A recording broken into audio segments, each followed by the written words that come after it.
Halo teman-teman semua, kembali lagi bersama Tiara di channel Batas Naskah.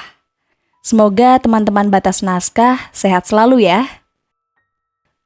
Nah, sekarang kita akan melanjutkan kisah yang masih bersambung sebelumnya dengan judul Diceraikan Saat Jatuh Miskin.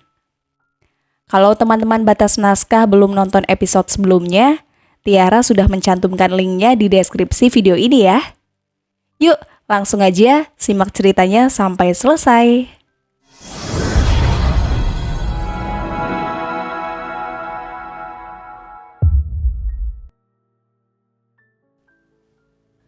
Kamu wanita jahat ya, Mar? Saat masuk ke kamar, Bimo turut mengomel pada Marina. Aku jahat. Aku hanya mengajarkan untuk menghormati jerih payah orang lain. Apa mereka tidak paham cara bersusah payah mencari nafkah? Tapi mereka kakak dan ibuku. Bim, aku mencintai kamu. Harusnya dengan kejadian Naila, kamu jadikan sebagai pelajaran. Untuk apa menikah jika hanya untuk harta? Sampai kapanpun, kamu gak akan tenang dan akan mengulangi kesalahan yang sama. Apa kamu membenarkan sikap mereka? Bimo terdiam saat mendengar penuturan Marina. Seharusnya ia sadar, ia kehilangan Naila pun ulah materialistis kedua wanita itu. Dan kini harusnya ia belajar lebih baik dari semua itu. Terserah kamu, berpikir saja.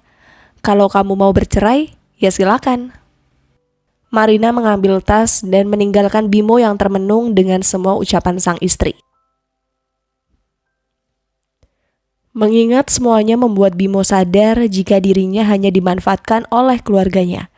Seharusnya yang menjadi tanggungannya adalah sang ibu saja, karena usia Agni yang sudah berumur dan harusnya sudah menikah atau memiliki pekerjaan sendiri tanpa menyusahkan dirinya. Bim, istri kamu kurang ajar. Mama nyesel deh merestui kamu sama dia. Kembali Ibu Irma mengoceh. Mah, Marina benar. Kalian harusnya bersyukur, masih dapat semua dengan gratis. Loh, kok kamu belain dia? Ucap Agni. Kak, kakak juga sudah tua. Menikahlah, biar ada yang menafkahi. Jangan ikut campur rumah tanggaku. Pernikahan aku dan Naila hancurkan karena aku termakan hasutan kalian. Aku masih mencintai Naila, Kak. Tapi akibat aku termakan ucapan kalian, dia membenciku. Sudah mama bilang, rujuk saja, apa susahnya sih? Gak akan mau Naila kembali padaku setelah aku mengusir dan menalaknya saat dia jatuh miskin. Udahlah Bim, gak usah drama. Kalau kamu gak cinta sama Marina, ya udah tinggalin aja. Gak semudah itu. Aku sedang belajar mencintai Marina. Kalau kalian tidak suka, silakan mencari kehidupan sendiri. Kedua wanita itu saling pandang. Kini yang mereka harapkan malah berpihak pada Marina. Bu Irma tidak mau hidup menggembel. Bagaimana dia bisa hidup tanpa Bimo sang anak? Kalian pilih aja, mau tetap di sini atau berubah. Atau kalian cari kehidupan sendiri dan lupakan aku. Ancaman Bimo membuat merinding kedua wanita itu. Sekujur tubuh Bu Irma dingin dan ia tidak membayangkan hidup menggembel di luar sana. Bim, kamu gak sayang sama mama? Justru karena Bimo sayang, Mah. Makanya Bimo mau kalian berubah. Masih bersyukur bisa makan, Mah. Pekerjaan Bimo pun kalau gak ada Marina, mungkin aku akan menjadi pengangguran. Tapi dia nyuruh mama jadi pembantu. Kamu tega? Bukan jadi pembantu, Mah.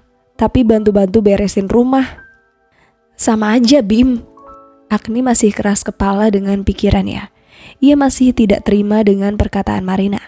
Ia masih tetap tidak mau menjadi pembantu. Terserah kakak, jangan buat pernikahanku kembali hancur. Sedangkan kakak belum pernah merasakan rasanya menikah. Seperti tertampar, ucapan Bimo membuat Agni menangis dalam hati. Sudah Agni, kita ikutin kata Bimo saja. Di luar belum tentu kita bisa tidur enak dan makan enak. Agni bergeming. Memikirkan semua perkataan dari Bimo, hatinya ikut meringis. Sementara Naila masih berusaha melupakan Agam karena semakin hari ia semakin tersakiti karena berjauhan dengan Agam. Ia merasakan hal aneh dalam dirinya. Semua itu karena ia merasakan kerinduan pada Agam. Sudah lama ia menghindar dan Agam pun mengerti tidak mengganggu dirinya lagi. Pernikahan dengan Dewi pun gagal dan Dewi bisa menerimanya. Walau sangat susah, Agam memberikan pengertian. Namun sama seperti Naila, pria berkacamata itu tidak tahan berlama-lama menjauh dari Naila. Ia sengaja datang ke rumah Bu Ningsih untuk bertemu Naila. "Nai," sapa Agam pada Naila yang ada di taman. Naila gugup karena tiba-tiba Agam datang tanpa sepengetahuan dirinya. "Maaf gak ngabarin, kamu gimana kabarnya?" Aku baik, kakak gimana?" "Aku kurang baik karena..." Agam menjeda ucapannya. Sementara Naila mengerutkan kening menunggu lanjutan perkataan Agam. Karena merindukan kamu." Sepersekian detik Naila terdiam. Ingin sekali berlari memeluk pria itu karena rasa yang sama juga ia rasakan. Akan tetapi, hal itu mustahil karena ia menolak jika mencintai pria itu. "Maaf Nay, kalau kamu gak suka. Memang itu yang aku rasakan. Dulu aku minder karena orang miskin seperti aku gak mungkin bisa deket dengan anak majikan." Naila masih diam saja. Kini malah air mata yang menetes di pipinya. Agam kebingungan melihat Naila malah sesenggukan. "Nay, kakak salah ya?" "Kakak gak salah. Hanya saja aku bingung mau berkata apa." Naila berpikir kenapa baru sekarang pria itu mengatakannya. Ternyata selama ini pun ia memendam rasa yang sama. Ia pun merindukan Agam dan langsung memeluk pria bertubuh tegap itu sambil menangis. "Nay, kamu punya perasaan yang sama dengan kakak."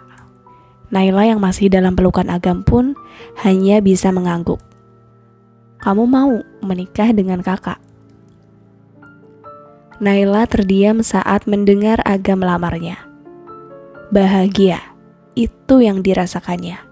Namun ia bimbang untuk menjawabnya. Di hati kecilnya ingin sekali menjawab dengan anggukan kepala, namun ia tetap harus meminta saran dari kedua orang tua pengganti, Tante Ningsih dan Om Fadli. Ia tidak mau salah mengambil langkah lagi. Ia memutuskan untuk meminta waktu untuk itu. "Nay, kamu mau gak jadi istriku? Aku butuh waktu kak. Boleh aku minta waktunya?" "Iya, gak apa-apa." Bersyukur Aga mau menunggu Naila memberikan jawabannya. Pria itu sudah terlalu lama mencintai dalam diam. Kini ia berani untuk meminta wanita itu menjadi istrinya. "Makasih ya Nay." "Iya kak." Beberapa saat Naila menerima tamu. Ia terkesiap ternyata Agni datang untuk menemui dirinya setelah beberapa bulan tidak bertemu dan hanya melihat beberapa status manja di sosialita Agni. Agni datang sengaja untuk bertemu dengan Naila. Ia menemukan ide untuk meminta Naila kembali rujuk pada Bimo. Ia sudah kesal dengan tingkah Marina yang semena-mena. Agni berpikir jika Naila akan menerima Bimo karena masih mencintai adiknya. Tidak segan ia datang langsung menemui Naila di kafe miliknya. "Ada apa Mbak datang ke sini?" "Ada yang mau aku bicarakan, penting." "Sepenting apa?" "Bisa aku duduk dulu dan sediakan minum?" Naila menghela nafas saat tingkah Agni mulai menyebalkan. Ia meminta karyawannya untuk membuatkan minuman dingin untuk Agni. Setelah disediakan minuman dingin, Agni menatap sekeliling. Netranya terhenti saat melihat sosok Agam yang sibuk dengan laptop miliknya. Ia sejak lama ingin sekali berkenalan. Mungkin setelah berbicara dengan Naila, ia akan memberanikan diri untuk menyapa pria berkacamata itu. Mbak, cepet mau bicara apa? Naila sudah tidak sabar mendengar apa yang akan dibicarakan oleh Agni. Setahu Naila, Bimo sudah menikah dengan Marina dan kemungkinan mereka sudah kembali kaya raya dan tidak akan merongrong dirinya. Bahkan mereka sempat pamer rumah dan mobil mewah milik Marina. Kamu gak sabar banget sih? Mbak minum dulu, haus. Lagi, Naila kesal dengan tingkah Agni saat itu. Gini loh, Mbak tahu kamu sebenarnya terpaksa kan cerai dari Bimo? Nah, kalau mau rujuk dengan Bimo, Mbak bisa bantu kamu. Gimana? Naila terkesiap. Dahinya mengkerut mendengar apa yang dikatakan oleh Agni. Ia berpikir tidak mungkin ia kembali pada lubang yang sama. Hal itu membuat Naila tidak mau rujuk sejak awal. Namun, Agni dan Bu Irma berpikir jika Naila masih sangat mencintai Bimo. Padahal, tanpa mereka tahu kalau Naila menolak Bimo dengan keras. Maksud Mbak, aku dan Bimo rujuk? Iya. Lalu Marina? Mbak gak suka sama dia. Lebih baik Bimo kembali sama kamu daripada sama dia yang pelit dan pokoknya sok banget deh. Naila tertawa mendengar penuturan Agni. Mbak, apa Bimo gak pernah bilang kalau aku sudah tidak mau lagi kembali sama dia? Apalagi sekarang aku sudah bahagia dan akan menikah dengan pria yang lebih baik dari Bimo. Jangan bercanda. Aku mana pernah lihat kamu sama pria lain. Bilang aja kalau kamu mau jual mahal. Serius, aku mau menikah. Sebentar, aku kenalkan dulu calonku. Naila bangkit dan melangkah menghampiri Agam. Dari tempat duduk, Agni memperhatikan Naila dan Agam sambil berdoa semoga bukan Agam calon suami Naila. Setelah memberitahu pada Agam, Naila menghampiri Agni dan tentunya bersama Agam di sampingnya. Kenalin, Kak Agam, calon suami aku Mbak. Agni tersedak saat mendengar Naila memperkenalkan Agam sebagai calon suaminya. Hatinya terpotek terbelah dua saat mengetahui pujaan hatinya adalah calon suami Naila, mantan adik iparnya. Niat berkenalan dengan Agam terlaksana, tetapi hatinya hancur dan patah. Agam, Agni. Dengan gugup, Agni menyalami tangan Agam. Rasanya ingin menangis terseduh karena incarannya sudah menjadi milik Naila. Namun, ia kembali mencoba membujuk Naila. Bukannya kamu sudah punya calon istri? Kata Marina sih dulu. Agam dan Naila saling berpandangan. Namun Agam memilih diam dan Naila yang menjawab pertanyaan Agni. Pernikahannya batal karena tidak ada kecocokan di antara mereka. Karena ada kamu, jadi mereka gak cocok. Naila dibuat kesal oleh mantan kakak iparnya. Namun Agam mengelus lembut pundak Naila. Mbak, kalau sudah gak ada urusan apa-apa, silakan keluar. Aku tekankan sekali lagi kalau aku tidak akan pernah mau rujuk dengan Bimo. Dan walaupun gak ada Kak Agam pun, aku tetap gak mau rujuk. Sombong banget kamu, jadi pelakor aja bangga. Mbak, silakan keluar. Naila mulai naik pitam mendengar ucapan Agni, sementara Agam terus menenangkan dirinya. Mbak, tolong jangan ganggu kami. Bimo dan Naila sudah tidak ada apa-apa. Silakan, tahu pintu keluar kan?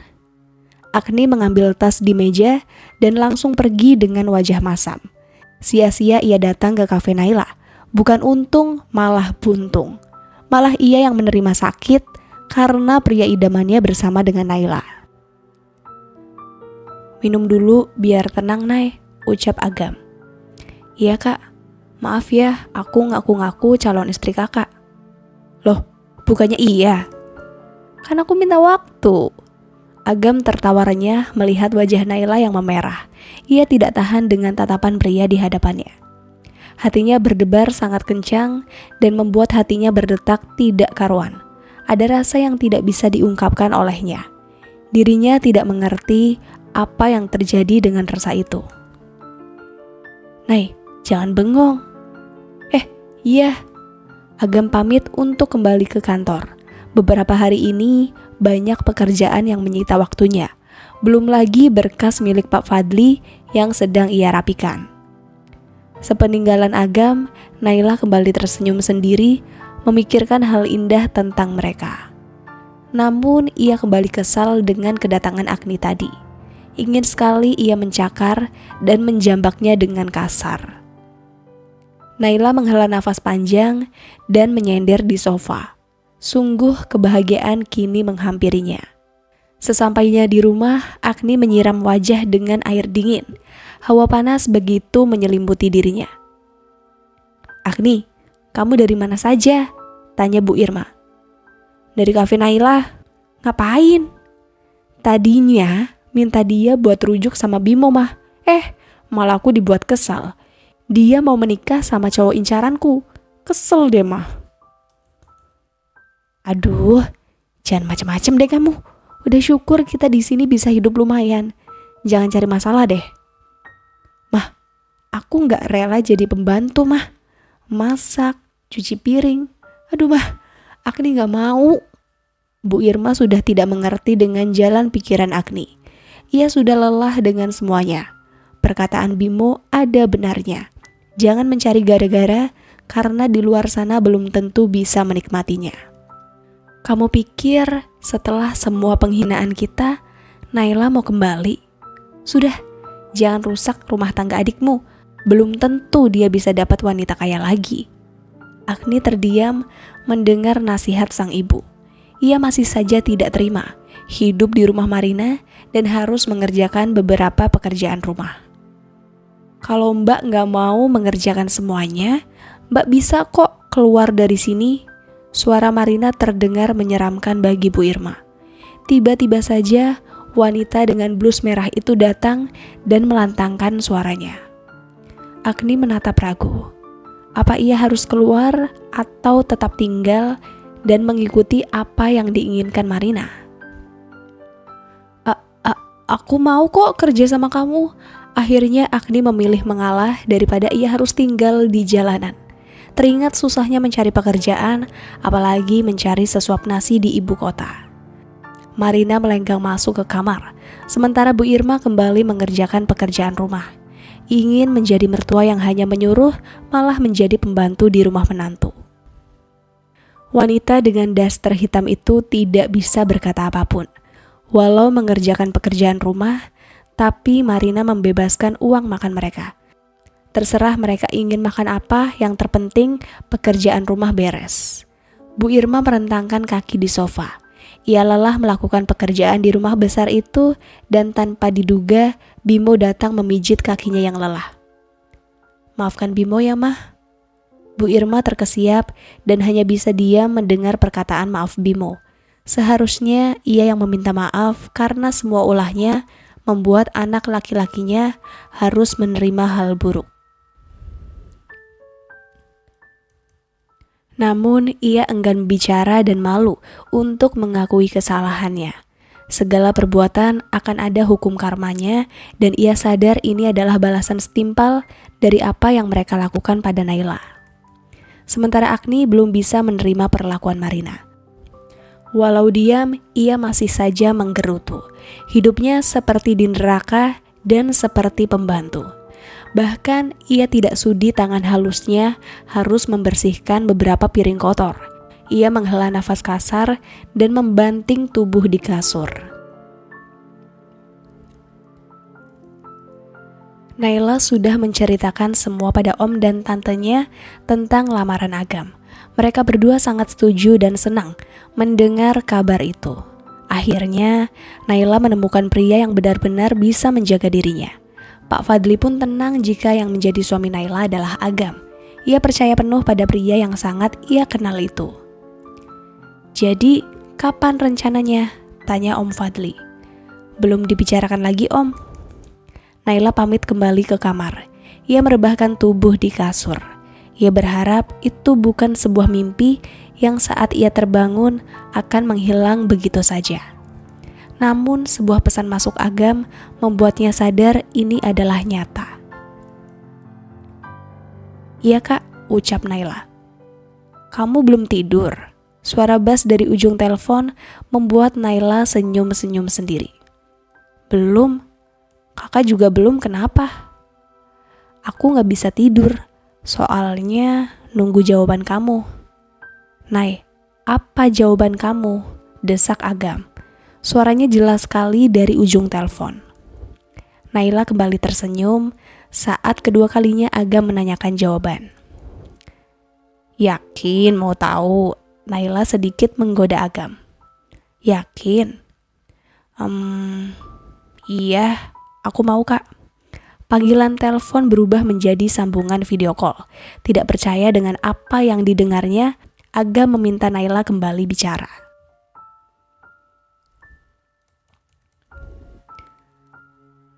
Gimana?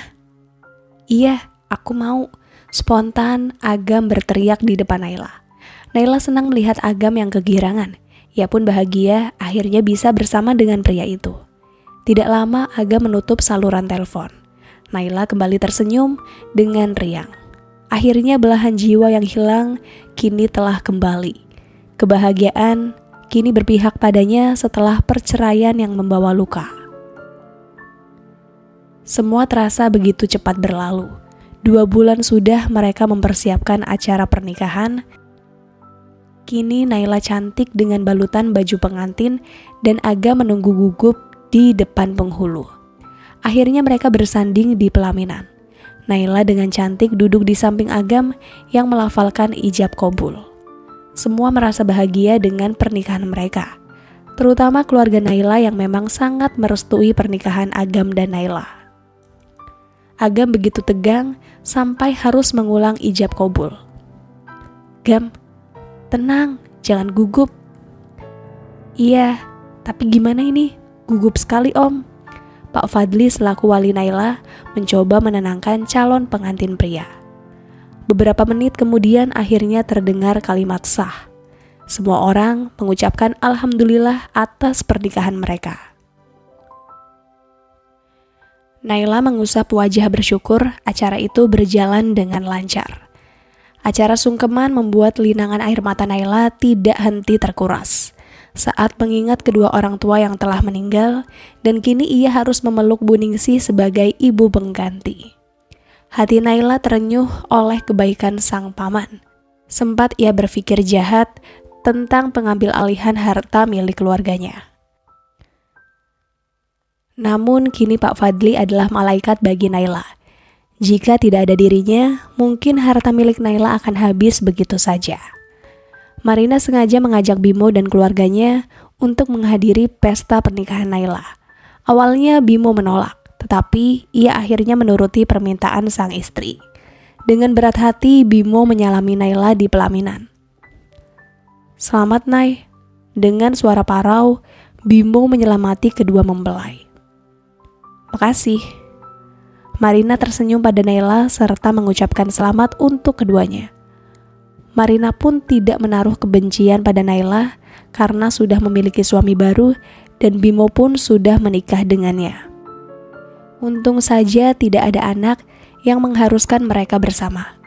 Dari tempat makanan, Bu Irma dan Agni menelan ludah melihat banyak hidangan yang begitu tersaji.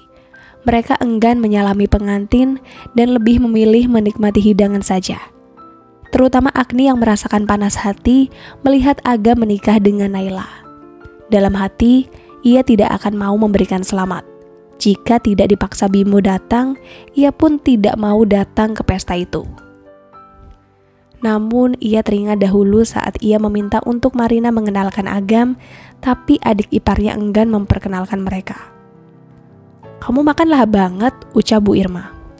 Mumpung ada sama gratis. Dengan mulut masih penuh makanan, Agni terus saja berbicara. Bu Irma menggelengkan kepala.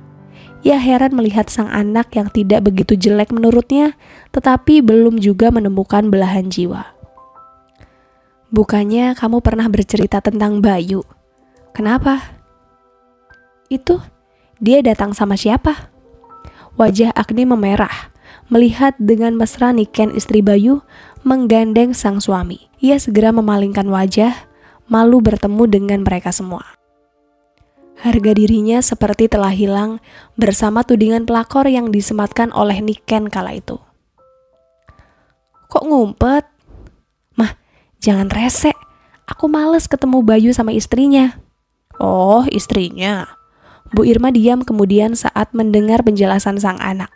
Agni benar-benar tidak mau bertemu dengan Bayu. Sementara kedua mempelai terlihat menikmati resepsi.